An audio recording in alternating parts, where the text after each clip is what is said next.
Hello everyone, welcome to my channel. I am doctor Deepshikha and आज हम पढ़ रहे हैं क्लास 10th एनसीईआरटी साइंस के चैप्टर 6 को हम पढ़ रहे हैं, जिसका नाम है कंट्रोल एंड कोऑर्डिनेशन। और आज का हमारा टॉपिक है सेंट्रल नर्वस सिस्टम। ठीक है, लास्ट क्लास में हमने पढ़ा था रिफ्लेक्स एक्शन के बारे में, तो हमने स्पाइनल कॉर्ड की थोड़ी सी इंपॉर्टेंस देख ली थी। तो मैंने आज सोचा कि ब्रेन पढ़ाऊँ, बट मुझे लगा कि उसके पहले एक सेंट्रल नर्वस सिस्टम क्यों इम्पॉर्टेंट है हमारे लिए, वो जानना ज़रूरी है। इसकी वजह से आज मैंने सेंट्रल नर्वस सिस्टम पढ़ाना शुरू किया है। ठीक है, तो चलो देखते हैं central nervous system. Central nervous system हमारी बॉडी के लिए क्यों इम्पॉर्टेंट है।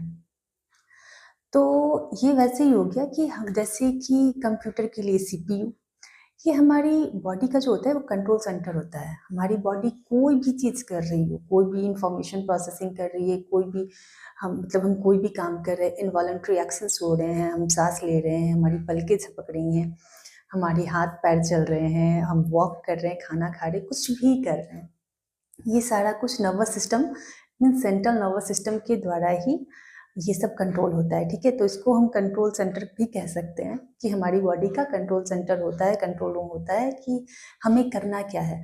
आपने रिफ्लेक्स एक्शन देखा कि हमारी बॉडी में रिफ्लेक्स एक्शन होता है, कैसे क्यों होता है, तो स्पाइनल कॉर्ड कैसे रिएक्ट करती है, तो ये सारी चीज़ें सेंट्रल नर्वस सिस्टम के कारण ही होता है। तो देखो, the central nervous system acts as the primary control centre for the body. हमारी बॉडी के लिए प्राइमरी कंट्रोल सेंटर है, क्योंकि हमारी बॉडी में कोई भी इंफॉर्मेशन है, जो भी सेंसरी न्यूरॉन के द्वारा हमारी बॉडी में जो भी इंफॉर्मेशन आते हैं, स्पाइनल कॉर्ड के थ्रू आते हैं और ब्रेन के पास जाते हैं, तो वो जितने भी इंफॉर्मेशन का प्रोसेसिंग होता है ना, वो सारा कुछ सेंट्रल नर्वस सिस्टम में ही होता है। और अपनी बॉडी को कुछ भी करने के लिए किसी तो हमारी बॉडी का बॉस होता है ये सेंट्रल नर्वस सिस्टम, हमारा ब्रेन एंड स्पाइनल कॉर्ड। आगे आप पढ़ोगे। ठीक है, it is responsible for receiving, processing and responding to sensory information. मैंने अभी बताया कि हमारी बॉडी में इंफॉर्मेशन कैसे आता है, सेंसरी न्यूरॉन के थ्रू। हमारी बॉडी में जो भी हमारे सेंस ऑर्गन्स होते हैं, जो भी हमारे पांचों सेंस ऑर्गन्स होते हैं, वो कहीं से भी इंफॉर्मेशन लेके आते हैं, तो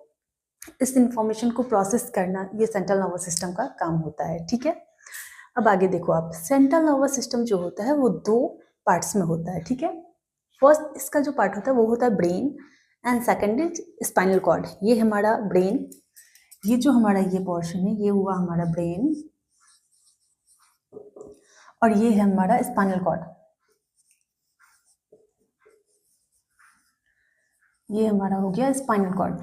इन दोनों से मिलके हमारा बना होता है सेंट्रल नर्वस सिस्टम। ठीक है, अब देखो आप, ब्रेन क्या होता है। ब्रेन जो होता है कि सब हमारी बॉडी का सबसे कॉम्प्लेक्स ऑर्गन होता है, सबसे कॉम्प्लेक्स एंड